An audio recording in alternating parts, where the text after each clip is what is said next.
I was actually, Bevan was the first. The next row started with Davis, right. Robert Norman Davis, yeah. who was Jasper. So we were actually put together on our first day at school.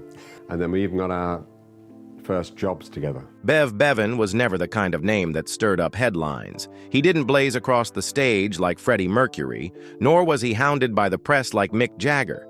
But within the grand orchestrations of Mr. Blue Sky, Evil Woman, or Telephone Line, it was his drumming that kept time, silent, precise, and indispensable. As a founding member of the Move, Electric Light Orchestra, ELO, and a drummer who once sat behind the kit for Black Sabbath, Bev Bevan has climbed nearly every rung in the history of British rock. And yet, why is a drummer who played in 3 legendary bands so rarely mentioned? Why doesn't Bev Bevan's name appear on halls of fame, magazine covers, or in the mythology of mainstream rock? Perhaps because he never chased fame through antics, nor competed in the race for chart dominance. All his life he focused on one thing, keeping the heartbeat of music steady, whether in the studio, on stage, or in the memories of millions who once fell silent before the symphony of electronic rock and strings. In a world where singers are celebrated and drummers often forgotten, Bev Bevan reminds us, some people aren't born to be seen, they're born to be heard. And once you've heard them, you never forget. Early life. Bev Bevan was born on November 25, 1944 in South Yardley, a working-class neighborhood in Birmingham, where coal smoke and steel mills filled both the sky and the rhythm of everyday life. His father, Charles Thomas Bevan, was a drummer in local dance bands, and though Bev was too young to remember it all, those rhythms were etched into his blood early on. When his father died of kidney failure, Bev was just 10 years old. The shock didn't just fracture his childhood, it left behind a long, lingering emptiness. His mother, a single working woman with little money but fierce determination, raised him alone through the harsh post-war years. When Bev was 7, they moved to Spark Hill, living in a modest house filled with quiet resilience. She was the first to notice how her son's eyes lit up every time a drum beat came on the radio. And when Bev hesitantly said he wanted to learn drums, she didn't dismiss the idea. Instead, she quietly saved up, until one day she gave him his first drum kit, 50 pounds from Jones and Crossland. It wasn't just a gift, it was a knock on the door of destiny. At Moseley Grammar School, Bev was far from a model student. He wore slicked-back hair, pointed shoes, and narrow trousers, rock and roll style that made teachers shake their heads. Once, he was even suspended for violating traditional dress code. But that moment revealed something. Bev would never fit into that old-fashioned world. Music was the only path forward. He started drumming on everything, desks, chair arms, tin cans, as if his hands refused to stay still. When he played, Bev didn't need words, didn't need permission, didn't need acceptance. Every beat carried emotion, missing his father, feeling alone, longing to be heard. Music wasn't just a hobby. It was the only place Bev Bevan truly existed. And from that quiet Birmingham boy, the world slowly opened, led by drumsticks in his hands and a heart that kept time for dreams no one else had dared to awaken. Early career. As Bev Bevan entered his late teens, Birmingham was quietly transforming into a rock and roll furnace. In pubs and youth halls across the city, nameless bands battled for attention every night. Bev, newly 18, didn't stand out in appearance, but musicians quickly noticed. He was the only one who could keep perfect time for 3 straight hours without missing a single beat. From a school band, Bev graduated to Denny Lane and the Diplomats, where he first met a name that would later help shape history alongside Paul McCartney in Wings. Soon after, he joined Carl Wayne and the Vikings, where Carl's commanding vocals and Bev's rock-solid drumming laid the groundwork for something bigger. In 1965, as the British invasion swept through Europe and the US in the wake of the Beatles, Bev, along with Carl Wayne, Roy Wood, and Trevor Burton, formed The Move, a band that sounded bold, eccentric, and defiantly non-formulaic. The Move wasn't the Beatles, nor were they the Rolling Stones. They wore floral suits, smashed TVs on stage, yet crafted pop songs with remarkable finesse, like Flowers in the Rain and Blackberry Way. Bev stood behind the drum kit, never swallowed by the visual chaos up front. Instead, he was the rhythmic compass, the one keeping the band from spinning out of control. One iconic moment came in 1967, when Flowers in the Rain became the first song ever played on BBC Radio 1. All of Britain woke up to Bev's drums, but success didn't mean stability. The Move was plagued by internal friction. Roy Wood's creative eccentricities, Carl Wayne's stage bravado, and a revolving door lineup made the band a fire that burned bright and fast. Bev wasn't the spokesman. He didn't write songs or sing lead. But every time they played live, he was the anchor. Roy Wood later admitted, "Bev played the drums like every strike was a statement of his place. Never flashy, but absolutely irreplaceable." By the late 1960s, when Roy Wood began dreaming of fusing rock with orchestral music, Bev was the only one to back the idea without hesitation. And from the remnants of the Move, a new band was born, Electric Light Orchestra, a group with ambitions stranger and bolder than anything the British music scene had seen. But to understand how far ELO eventually flew, you first have to look at where it took off. And at the center of that launch pad stood Bev Bevan, the one who kept time for dreams that once seemed impossible. Career peak. Electric Light Orchestra, better known as ELO, was never just a band. It was a wild idea to fuse rock with classical string sections, crafting a sound that was massive, soaring, and so unusual that several record labels initially passed. But Roy Wood, Jeff Lynne, and Bev Bevan didn't wait for approval. They picked up sticks, bows, and plugged electricity into something without a name, and played with all the reckless ambition of youth. Bev Bevan was an essential part of that structure. If Jeff Lynne was the musical brain and Roy Wood the creative heart, at least in the project's short initial phase, Bev was the physical backbone, the anchor that kept everything from collapsing. As the violins soared and the vocal harmonies thickened, it was Bev's drumming that held the entire track steady on a high-speed rail, powerful, precise, and utterly in control. When Roy Wood left in 1972, Jeff Lynne assumed full creative control, and ELO entered its golden age. The 1970s became an unrelenting journey. Evil Woman, Strange Magic, Livin' Thing, Telephone Line, Mr. Blue Sky, each song its own sonic galaxy, and every time they began, Bev's drums were the heartbeat that launched the machine. Bev wasn't just a studio drummer.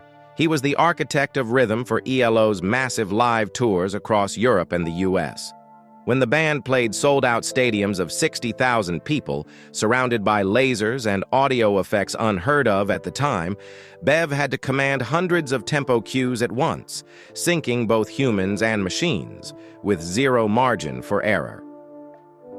In 1977, with the release of Out of the Blue and ELO's explosion into global superstardom, Bev began to be recognized not just as a great drummer, but as the one navigating one of the most complex musical ships of the decade. In Don't Bring Me Down, one of ELO's rare hits without a string section, Bev led the charge with thunderous, aggressive drumming, a declaration of his own voice in a world largely shaped by Jeff Lynne. But after the peak came the fatigue. Hundreds of shows, thousands of miles flown, countless sleepless nights. By the late 1980s, as ELO began retreating from the big stage, Bev felt the cost of greatness. Yet he didn't retire. He kept going in a different way, because for Bev Bevan, music was never just a career. It was a circulatory system. When you've lived with the rhythm of a drum beat for nearly half a century, you don't really know how to live any other way. Conflict and lingering controversies. Electric Light Orchestra came to a halt after the album Balance of Power in 1986. No announcement, no farewell, no final tour. Jeff Lynne wanted to dive fully into production work while Bev Bevan still wanted to keep going. For him, ELO should not have ended in silence. But what followed wasn't just a divergence. It was a musical separation riddled with tension. In 1989, Bev Bevan announced the formation of ELO Part 2, backed by legal approval, but without Jeff Lynne's support. To Lynne, ELO was a creative child that couldn't be cloned. To Bev, it was a shared legacy he had helped build from the beginning. The quiet tension burst into public scrutiny. Lynne allowed the use of the name Part 2, but distanced himself entirely. Two men who had shared the stage for over a decade no longer spoke the same language, and perhaps no longer shared trust. ELO Part 2 launched with a new lineup, performing classic hits and recording fresh material.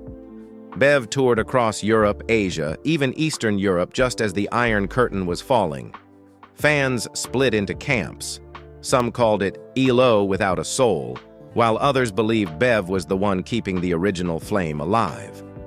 Though it never reached the glory of the original ELO, Part 2 endured for nearly a decade, fueled by Bev Bevan's unshakable loyalty to the audience and the music he believed in. Not long before, Bev had already surprised many by stepping in as drummer for Black Sabbath during their Born Again tour, 1983 to 1984, when Bill Ward was sidelined due to health issues. The pairing of ELO's polished, technically precise drummer with a band as dark and heavy as Black Sabbath left many bewildered. Hardcore fans criticized him as an outsider who didn't bring enough darkness to the kit. Though Bev played with full commitment and professionalism, his stint was brief. He never publicly explained his departure, but insiders understood. Some musical worlds were never meant to collide, and Bev was wise enough to walk away before becoming something he wasn't. Returning to ELO Part 2, Bev continued performing into the late 1990s. But when Jeff Lynne revived Electric Light Orchestra in the early 2000s, Bev was left out. He wasn't invited, wasn't acknowledged, and wasn't even included in the 2017 Rock and Roll Hall of Fame induction ceremony, despite being a founding member. No one involved commented publicly, but the silence, stretching nearly 3 decades, spoke volumes. The fracture had sunk deep. Bev Bevan never protested. He never publicly criticized Jeff Lynne. He chose silence, just as he once kept steady time behind the electronic symphonies of the past. But in that silence, something became clear. Not all wounds scream. Some are heard in the beat of a drum, steady, persistent, and alone. Personal life.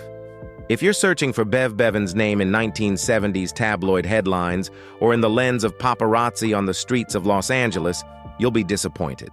Throughout a career spanning more than half a century, Bev all but vanished from media radar the moment he stepped off stage. No scandals, no high-profile affairs, no outrageous quotes. To the press, he was an enigma. But to those who worked alongside him, he was a man of principle, loyalty, and quiet devotion to everything he loved. After his father's death, his mother became the sole anchor of his life. They lived together until she passed away.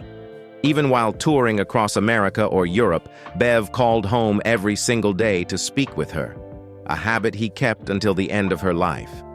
Friends say they never once heard Bev raise his voice to her, nor complain about the duty of being a son. That affection, silent and steadfast, mirrored the way he played drums, not flashy, but unshakable.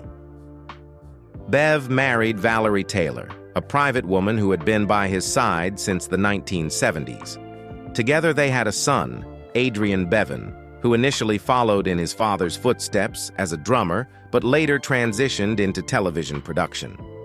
Bev's family never became tabloid fodder, and perhaps because of that, they found the rare peace that the music industry so rarely grants.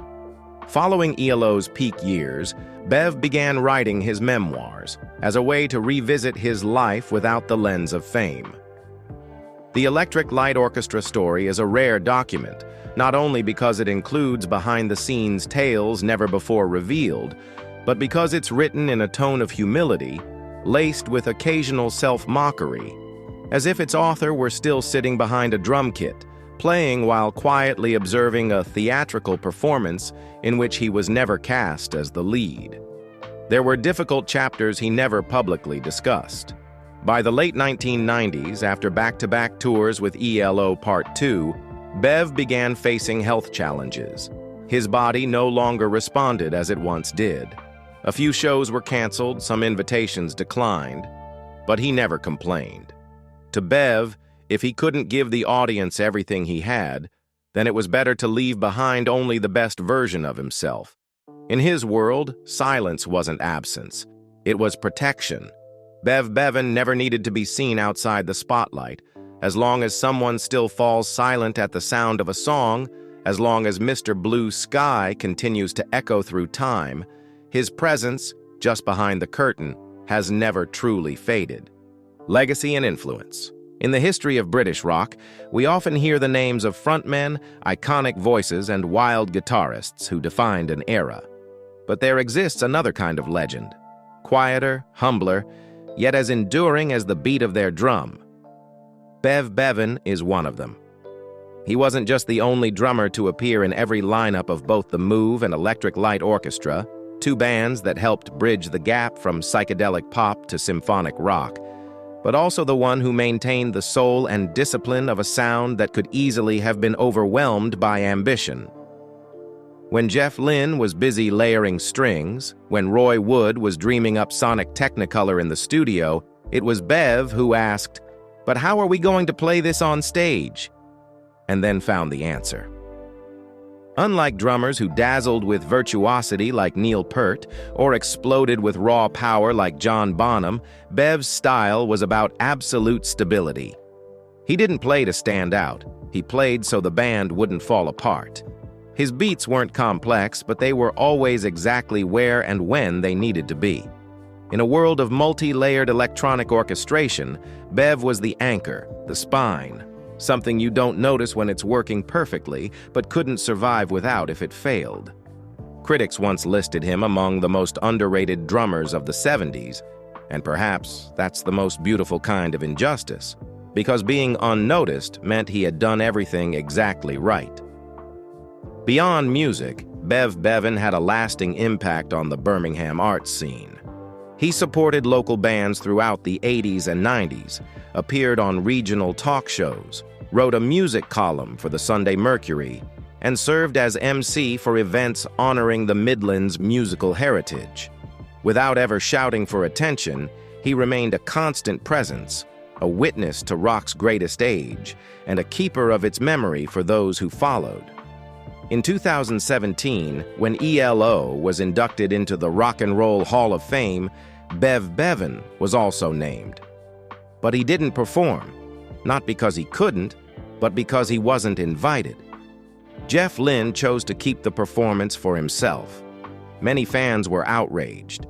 Bev simply said, "I'm honored to have been part of ELO, and I cherish everything we created together."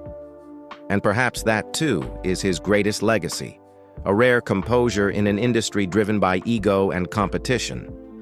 Bev Bevan didn't need center stage to become a legend, because in every ELO song that still plays, on the radio, in films, or from an old vinyl record, his drumming is still there. Quiet, precise, unassuming, and irreplaceable. Life today. At 80 years old, Bev Bevan still refuses to sit still. While many of his peers have retired or faded into quiet obscurity, he continues to step onto the stage, not for money, not for fame, but because the rhythm inside him never stopped. In 2024, Bev was the guest of honor at Birmingham's Christmas Lights Switch On, the city where he was born, raised, and where his dreams first took shape. Standing alongside his wife, singer Joy Strachan-Brain, he appeared calm and unassuming, welcomed as a hometown son who never truly left. That same year, he gave several interviews on radio and podcasts, reflecting on ELO's golden era and his surprising stint with Black Sabbath, something he admitted doing simply because Tony Iommi was a good friend, and I was ready to step in when Bill Ward couldn't continue. In 2025, Bev continues to perform with Quill featuring Bev Bevan and tours with the Orchestra, a band composed of former ELO Part 2 members. On modest stages across the UK, from Sutton in Ashfield to Central England's summer festivals, Bev appears regularly, drumming with precision and stamina that leaves even younger audiences stunned. In July, he was spotted backstage at Black Sabbath's farewell concert, a quiet nod that his ties with rock legends were never truly severed. No longer the star on arena stages, Bev now plays the role of a memory keeper, sharing with audiences, journalists, podcasts, and documentaries stories from a time when music was built from passion, tension, and near collapse. He never complains about being left out of ELO reunions, nor does he express bitterness over being sidelined at the Rock and Roll Hall of Fame induction. Instead, he speaks gently. "I'm proud I was there, and proud that what we made still echoes today." And indeed, it still echoes. In every intro of Mr. Blue Sky, in every steady downbeat that opens Don't Bring Me Down, in film clips, commercials, or radio moments we hear without even knowing where they come from, Bev Bevan's drumming still lives on. Not every musician needs to stand in the spotlight to become a legend. Some are born to keep time, not just for the band, but for an entire musical era.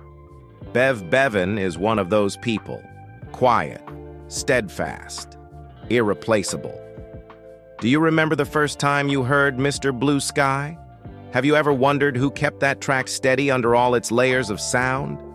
Or maybe you once saw an aging drummer, silver-haired, tucked at the side of a stage, only to realize, without him, the band would fall apart? If the name Bev Bevan once passed you by like a stranger, maybe it's time to take another look. Not everyone needs the spotlight to shine. Some choose to stand behind it so the world can hear. Share your story in the comments. Have you ever had a personal connection to ELO's music? Or a moment when a song made you recognize the quiet brilliance of an unsung drummer? And if you believe this story deserves to be heard, hit like, subscribe, and turn on notifications so you don't miss the next inspiring musical journey.